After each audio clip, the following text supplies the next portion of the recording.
Olá, sejam bem-vindos e bem-vindas. Eu sou Jennifer Thomas e esse é o Bagunça Organizada, o nosso guia para encontrar alguma ordem em meio ao caos ambiental.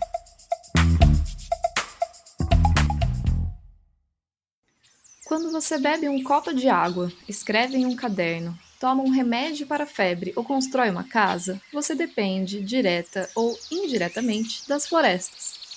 Em 2012, a Assembleia Geral das Nações Unidas declarou o dia 21 de março como o Dia Internacional das Florestas. A ideia é que a data motive a celebração e a conscientização sobre a importância de todos os tipos de florestas. Olha só, elas abrigam cerca de 80% da biodiversidade terrestre do mundo, com mais de 60 mil espécies de árvores. Cerca de 1,6 bilhão de pessoas dependem diretamente das florestas para alimentação, abrigo, energia, medicamentos e renda. Mesmo assim, o mundo perde 10 milhões de hectares de floresta a cada ano. Para a gente conversar um pouco sobre a importância dessa data aqui no Brasil, estamos com o André Ferretti e a Cecília Herzog. Eu já adianto que os dois fazem parte da rede de especialistas em conservação da natureza. E agora, por favor, se apresentem para quem está nos ouvindo. Meu nome então é André Ferretti, eu sou engenheiro florestal, trabalho na Fundação Grupo Boticário de Proteção à Natureza, onde eu sou gerente sênior de Economia da Biodiversidade. Tenho mestrado também em Ciências Florestais e desde o início dos anos 90 sempre trabalhei com restauração de ecossistemas florestais, mas nos últimos anos com unidades de conservação, áreas protegidas e também com temas ligados às mudanças climáticas. Eu sou Cecília Herzog, que você já falou, né? Eu sou paisagista urbana, tenho uma formação muito heterodoxa, eu diria, né? Porque eu comecei a minha carreira quando eu ia fazer essa nova, né? Quando eu ia fazer 50 anos, e aí eu comecei achando que ia fazer jardim e tal, e acabei entrando pro único curso de superior de paisagismo que teve no Brasil. Me apaixonei por uma bacia hidrográfica, e aí, cara, aí minha vida mudou, assim, deu um pinote total. Então, de lá para cá eu tenho pesquisado, tenho trabalhado, assim, apaixonadamente, né, com a questão, principalmente da natureza nas cidades. Ela é tão importante e a gente simplesmente sumiu com ela. Então, isso daí sempre são as minhas questões principais, e hoje eu atuo muito na área, eu dou aula, né, sou professora da PUC-Rio, coordeno uma pós-graduação em paisagismo ecológico, planejamento e projeto da paisagem, já há alguns anos, já tem 4 turmas que já saíram, e também dou consultoria. Para a gente começar pelo começo, uma floresta parece ser algo muito simples na nossa compreensão, aquela ideia de um verde interminável, mas eu quero entender melhor o conceito sobre essa parte tão importante da natureza, e que, na verdade, nem sempre ela é tão verde assim, né? Afinal de contas, o que é uma floresta? Se a gente for procurar no dicionário, floresta é um substantivo feminino que significa um conjunto de árvores que cobrem uma extensão de terra. Mas existem uma série de outras definições mais técnicas e geralmente o próprio Sistema Nacional de Informações Florestais, que é do Serviço Florestal Brasileiro, ele menciona que cotidianamente se denomina floresta qualquer vegetação que apresente predominância de indivíduos lenhosos, né, as árvores, onde as copas dessas árvores se tocam formando um dossel, que seria o telhado dessa floresta. E aí existem uma série de sinônimos para essas florestas, né, como mata, mato, bosque, capoeira, selva, e existem outras definições mais técnicas que vão falar, inclusive, de área mínima, de densidade mínima de árvores. Então, por exemplo, uma dos conceitos aí, das definições mais conhecidas é a da FAO, né, a Organização das Nações Unidas para a Agricultura e Alimentação, que aí ela leva em conta basicamente aspectos de uso e ocupação do solo e classifica a floresta como sendo uma área que mede pelo menos meio hectare, né, que é meio campo de futebol, assim, para a gente ter uma ideia da área, com árvores maiores que 5 metros de altura e com cobertura da copa das árvores superior a 10%. Então, se a gente for ver nessas definições, muita coisa que no Brasil e no mundo caberia nessa definição, inclusive algumas formações vegetais que a gente nem chama muito de floresta, muitas formações vegetais que ocorrem no bioma cerrado, aquelas savanas africanas em que a gente tem algumas árvores em meio a áreas mais descampadas, se incluem como floresta. E a Convenção do Clima das Nações Unidas se baseia nessa definição da FAO e define que floresta, para a Convenção do Clima, é uma área que tenha no mínimo 0,05 hectares, ou seja, 50 metros quadrados, bem pequenininho, a 1 hectare, com a cobertura de copa, né, da densidade dessas árvores de 10% a 30%, né? E com árvores que possam atingir, que tem uma altura mínima de 2 a 5 metros, que mostra que a gente tem florestas dentro das cidades, dependendo do tamanho do terreno de uma casa, até mesmo dentro de um terreno de uma casa, em praças. Então, a floresta é um termo muito abrangente, mas a característica principal é a presença de árvores. O que eu complementaria aí é que floresta, eles têm biodiversidade, e são sistemas complexos.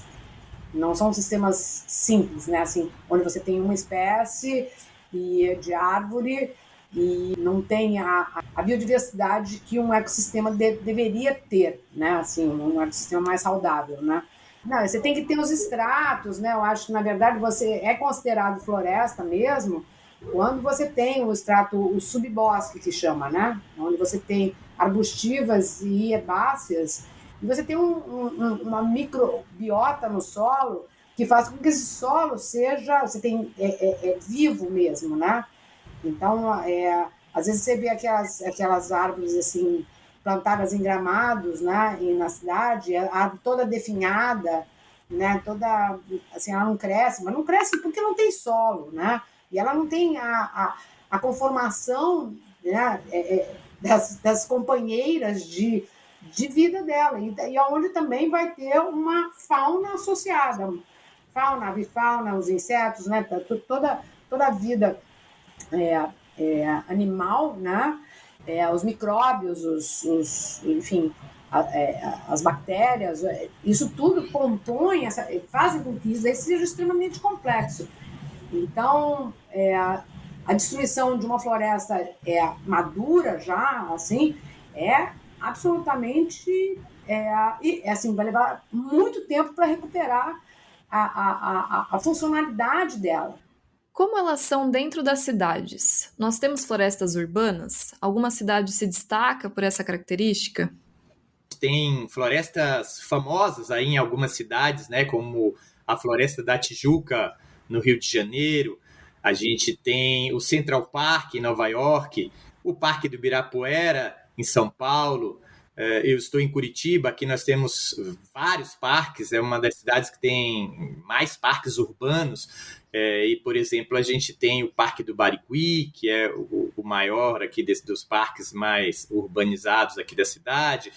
Então, a gente tem florestas e no entorno das cidades, né, dentro do mesmo município, a gente costuma ter áreas rurais, nem todo município tem área rural, mas a maioria deles tem. Nas áreas rurais, a gente costuma ver as florestas com mais frequência. A gente tem as matas ciliares, né, as florestas ciliares, as florestas ripárias que acompanham os cursos d'água.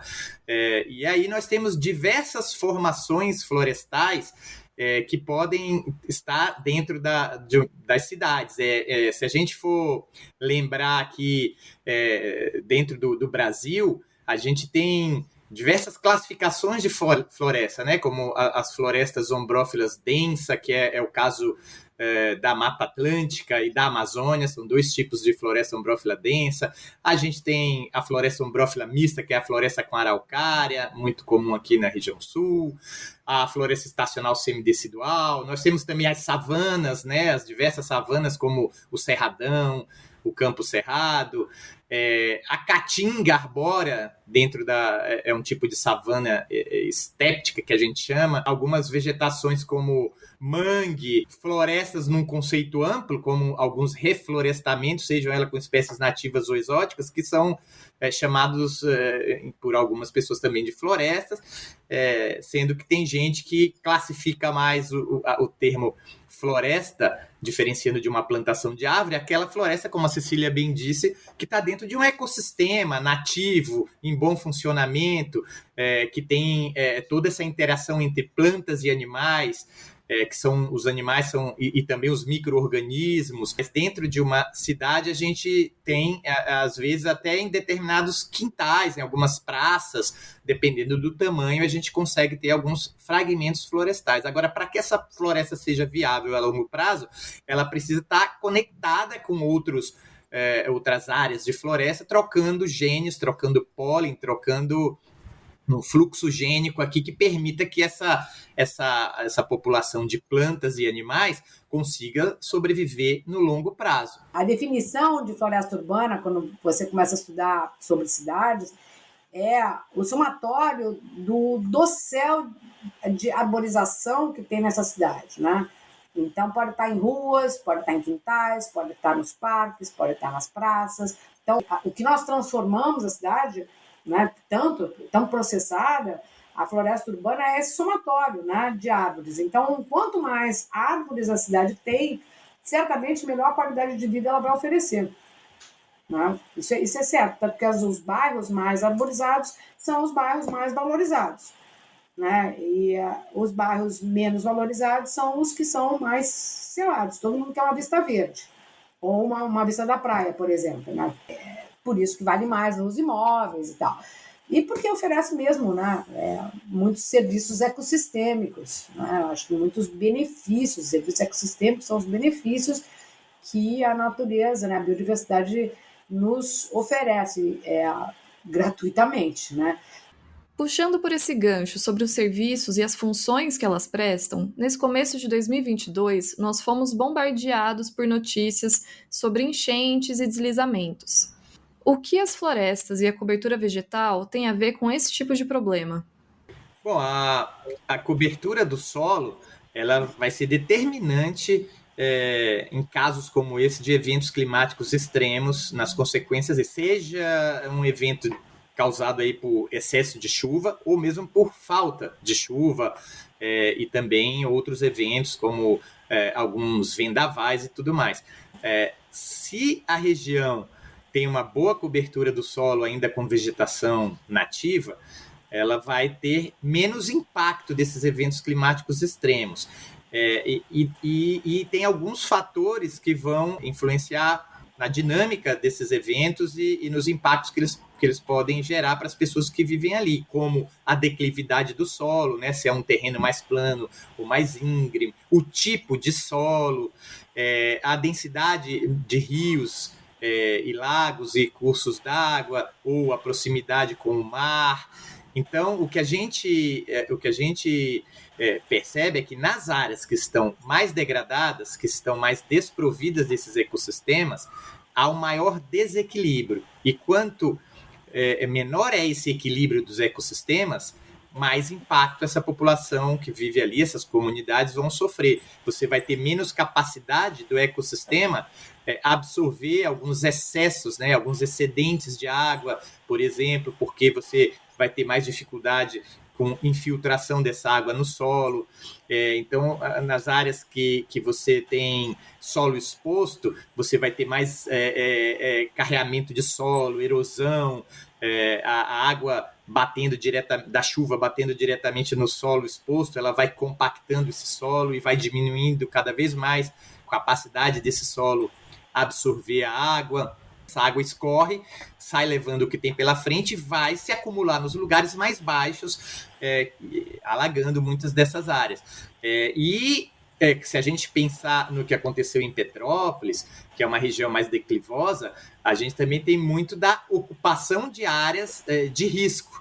Uma ocupação desordenada, próximo ao leito desses rios, próximos a canais de drenagem naturais, que às vezes nem são rios, mas quando você tem grandes precipitações, chuvas muito fortes, esses canais naturais acabam virando rios temporários, por onde a água escoa. E você também, dependendo do tipo de uso do solo que você vai dando ali, seja agricultura, seja as cidades mesmo, você muitas vezes acaba direcionando a água para locais específicos. Quando você faz um arruamento numa encosta, as ruas viram verdadeiros canais que vão levando a água para um local específico. Então você vai alterando a capacidade natural dos ecossistemas, mas em geral o que a gente pode falar é que quanto mais equilibrado tiver o ecossistema e quanto mais cobertura natural a gente tiver,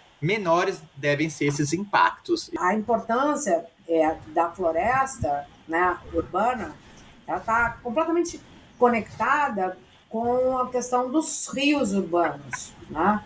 Quer dizer, assim, a questão do impacto, da vulnerabilidade tem tudo a ver com a gente ter canalizado e desaparecido muitas vezes com os rios. Então você vê os vales em São Paulo, Beco do Batman, né? Enxurrada no Beco do Batman, né? Eu faço viagem com turma lá de estudo lá para São Paulo, a gente vai no Beco do Batman, todo mundo adora, é super badalado e tal. Aí eu mostro na aula os vídeos, que é recorrente isso, né? Dos desastres que acontecem, que o Beco do Batman é bem fácil da gente ver, ele tem o formato do Rio Verde, que passa embaixo. Então, nessa hora, né, tem cheio de muro, com os grafites maravilhosos e tal.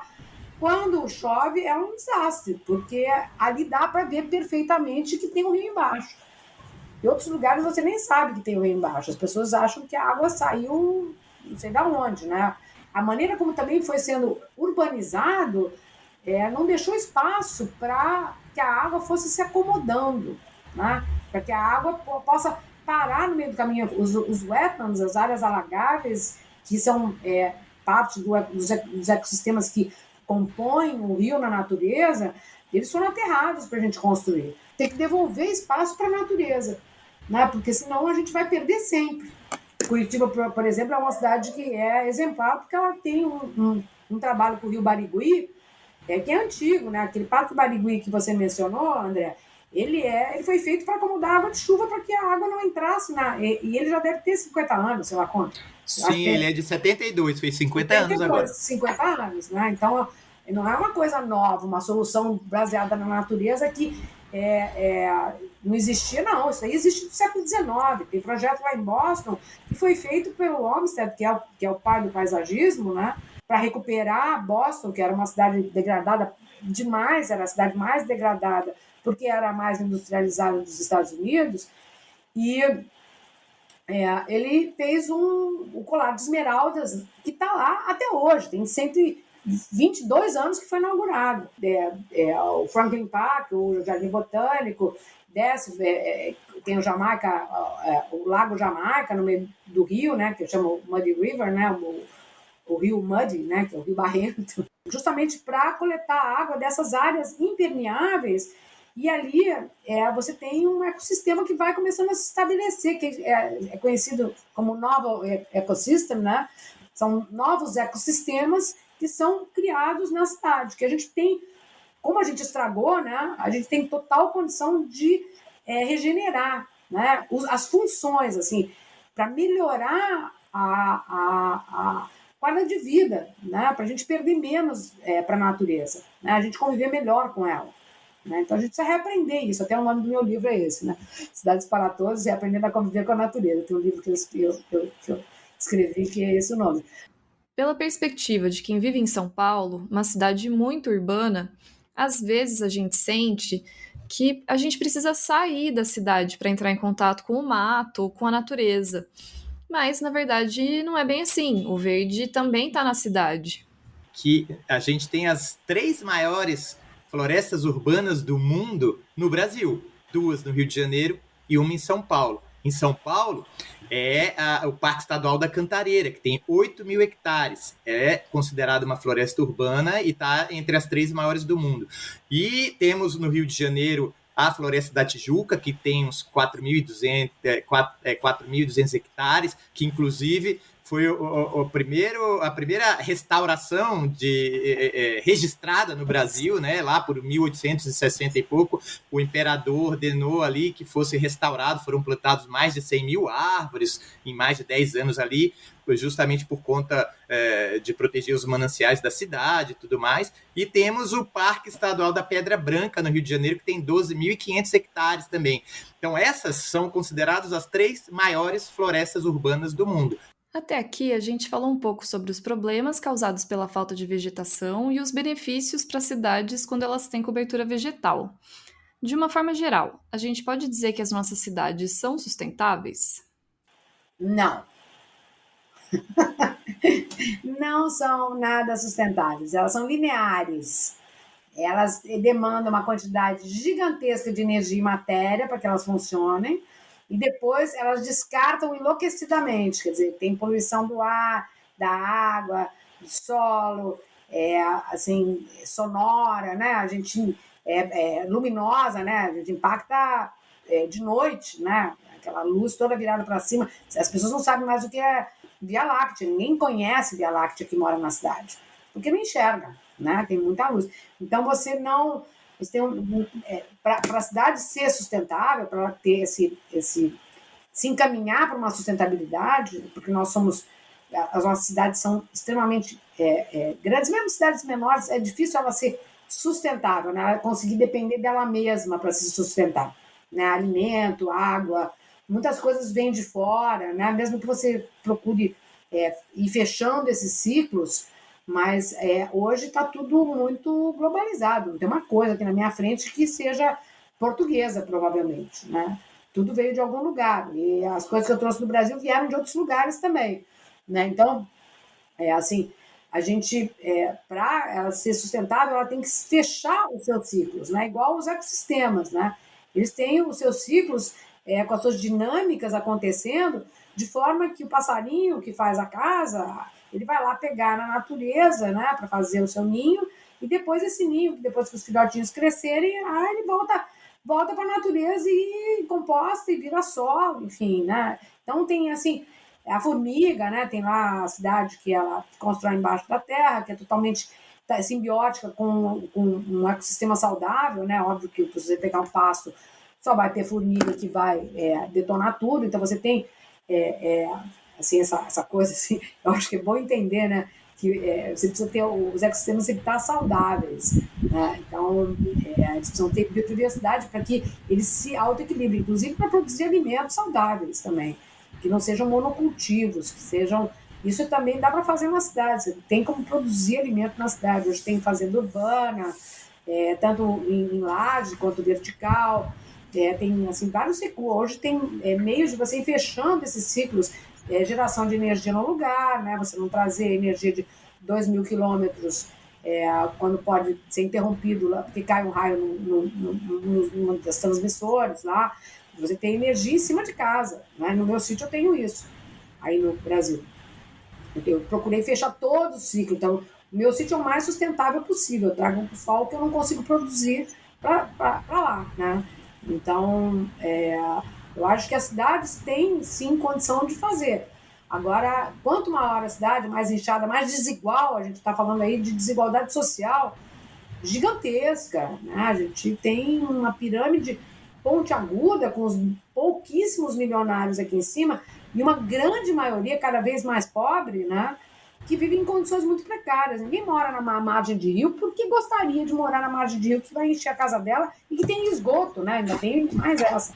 Eu acho que esse é o grande desafio, né? Como a Cecília bem disse, nossas cidades não são sustentáveis, mas nós precisamos trabalhar para que cada vez mais elas se aproximem disso. E se a gente pensar, né, nesse tempo que a gente está vivendo de mudanças climáticas, no que a gente deve encontrar aí pela frente, já está vivendo e deve se agravar nos próximos anos, a gente tem a urgência em buscar essa sustentabilidade. Isso é fundamental e é essencial que seja buscado pelo poder público, mas também pelas empresas, pelas universidades, pelas pessoas, por toda a sociedade, porque sozinho ninguém vai dar conta disso. E as áreas naturais urbanas têm um papel fundamental e vão ajudar em vários aspectos, porque vão melhorar as condições ambientais da cidade, reduzindo temperatura, reduzindo poluentes que estão em circulação,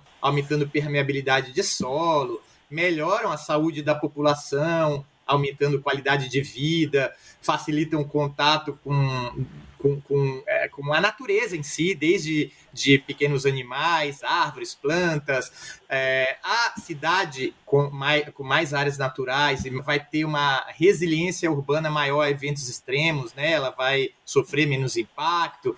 E tem uma série de outros aspectos, inclusive paisagístico, alimentação, uma série de outros fatores aí importantes. E inclusive, eleição, por exemplo, que a gente tem esse ano, é um tempo importante de se discutir essas coisas, de saber dos candidatos aos cargos, aí seja presidente, deputado, senador, ou quando a gente tem eleição para prefeito, vereador, como é que eles veem isso e o que eles têm nos seus programas para equacionar todas essas questões. Em um lugar urbano, os edifícios, o asfalto, as estruturas da cidade, né, elas passam a sensação de que aquele modelo de construção é eterno. Como replanejar as cidades para elas serem mais verdes? A gente precisa desmatar para expandir? As cidades também não precisam se expandir, né?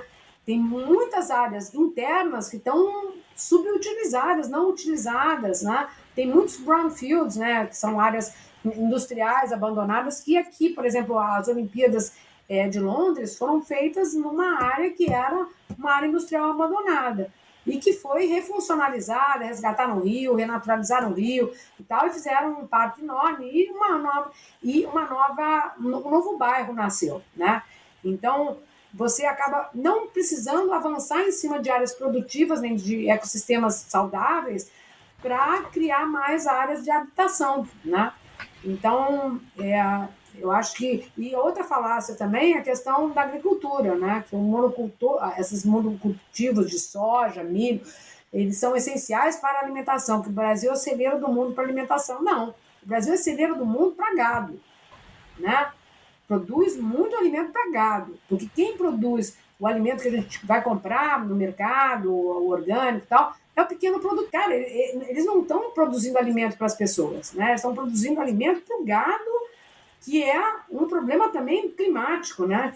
E tem outras questões, como você mesma falou, como é que a gente faz para renaturalizar, para trazer esses ecossistemas naturais para cidades que já estão construídas, impermeabilizadas. Em alguns casos, sim, você tira o asfalto, tira o cimento, transforma uma rua num parque, num calçadão. Curitiba mesmo, nos anos 70, fez o primeiro calçadão do Brasil, né? Que também naquela época era estranho. Você vai pegar uma rua de comércio no centro da cidade e vai deixar agora ela fechada para carros, só para pessoas, e isso tem sido feito em Nova York, em diversas cidades, em que você vai transformando aquelas grandes avenidas em áreas para as pessoas andarem, com jardins, com floreiras, com canteiros, e você pode fazer coisas como pegar o telhado das edificações e fazer telhados vivos ali, tanto para produzir alimento, quanto para fazer verdadeiras florestinhas ali, né? Você consegue plantar árvores frutíferas, produzir alimento, você consegue ter paredes verdes também, você consegue ter sacadas verdes e assim por diante.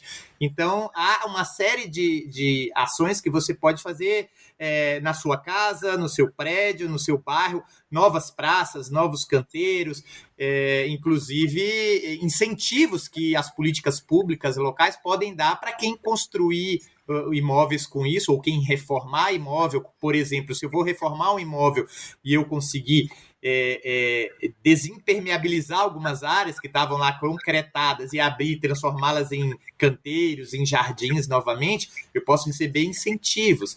Se eu tiver árvores no meu terreno, eu posso receber incentivos. Curitiba, por exemplo, tem incentivos para reservas particulares urbanas, RPPNs urbanas. Cecília e André, eu aprendi muito com vocês, já anotei várias dicas para explorar aqui em São Paulo e queria saber de vocês qual é a mensagem final para quem nos acompanhou até aqui. Eu acho que, como foi falado, né, eu acho que ano de eleição é muito importante para a gente prestar atenção nos programas dos candidatos e não, muitas vezes, naquele blá, blá, blá que sempre tem, e sim procurar entender, entrar, achar esses programas, questionar, buscar debater, né, com as pessoas e com os candidatos sobre essas soluções que são necessárias para esses grandes desafios que a gente tem nas nossas cidades, nas nossas regiões. Lembrar sempre de pensar que em cada escolha que a gente faz, seja do que a gente vai vestir, do que a gente vai comprar, do que a gente vai comer, a gente está influenciando nessas questões. Então, é super importante a gente pensar em buscar alimentos produzidos localmente, a gente tentar pensar quando a gente vai procurar reformar a nossa casa, construir a nossa casa, procurar um novo lugar para morar, pensar nessas questões de para onde é que está, da onde vem a água, para onde está indo a água, eu tenho como contribuir para diminuir esses problemas aqui no meu terreno. Então, existem coisas simples que você pode fazer, coletando água da chuva, fazendo cisternas que vão pressionar menos os sistemas de fornecimento de água da cidade. Então, se você consegue armazenar água ali para os diversos usos que você tem na sua propriedade, você vai depender menos do sistema de abastecimento da cidade, vai pressionar menos as áreas naturais. Lembrar que a gente precisa se reconectar com a natureza, isso faz bem para a saúde, isso faz bem para a vida das pessoas. Quanto mais conectado com a natureza, a gente vai ter mais qualidade de vida e a gente pode exercitar isso na nossa rua, na praça ou no parque perto da nossa casa, nos parques e reservas, quando a gente for viajar e conhecer grandes áreas naturais, na praia. Então, o destino que a gente dá para os resíduos que a gente produz, como que a gente produz menos resíduo. Então, tudo isso tem a ver com escolhas que a gente faz no nosso dia a dia que vão influenciar a conservação da natureza e a sustentabilidade da nossa vida, da nossa cidade, do nosso local. Eu acho que a gente tem que pensar numa cidade para as pessoas, que a gente tenha que pensar numa cidade biofílica, uma cidade que traga esse sentimento, desperte esse sentimento que eu falei lá atrás, que tenha natureza em todos os lugares possíveis, né? Onde a gente descanse a vista. Mesmo uma foto dentro de um hospital, de uma floresta, as pessoas se recuperam mais rápido. Isso está em estudos, né? Então, uma vista verde, os hospitais inseridos dentro do parque e tal, os doentes ficam muito menos tempo internados, porque isso faz bem para a gente é natureza, né? Eu acho que a gente nunca pode esquecer disso. Então, para mim, assim, isso aí é fundamental, a gente realmente pressionar e trabalhar para que a gente tenha cidades biofílicas, cidades plenas de natureza, com possibilite que as crianças tenham contato com a natureza desde pequenas, né? Em vez de ir para o shopping brincar naquelas lojas, que eu acho que são umas caixas, que eu acho que é uma coisa meio de enlouquecer, você levar, ter uma pracinha, um parque, onde a criança possa respirar e ver céu, né? Acho que ver céu é outra coisa importantíssima, né? Que a gente acaba desprezando, né? A não ser porque as pessoas nem sabem disso, muitas delas. Então, acho que a gente tem sim que ter uma educação ecológica para que as pessoas entendam que elas fazem parte desses sistemas de vida, né? E que tudo que a gente fizer de intervenção tem que estar relacionado com esse pensamento, né? Para despertar esse sentimento de bem-estar mesmo. O nosso cérebro funciona melhor na natureza. Quando você está na natureza, você limpa a cabeça, você precisa desses momentos de quietude, né? de contemplação, de escutar o passarinho, a borboleta, que é a cidade que tem a natureza nela, né? Então, acho que isso daí é muito, muito essencial. Pessoal, super obrigada. Já fica o meu convite para uma próxima conversa aqui no podcast. Legal. Obrigadão também. Foi um prazer. Obrigada, prazer. Estamos aí. Estamos aí para isso mesmo, né? Para fazer essa advocacy permanente. Obrigada. Chegamos ao fim de mais um episódio. Muito obrigada a quem nos acompanhou até aqui e obrigada também ao Edgar Maciel, que assina a edição de áudio desse podcast.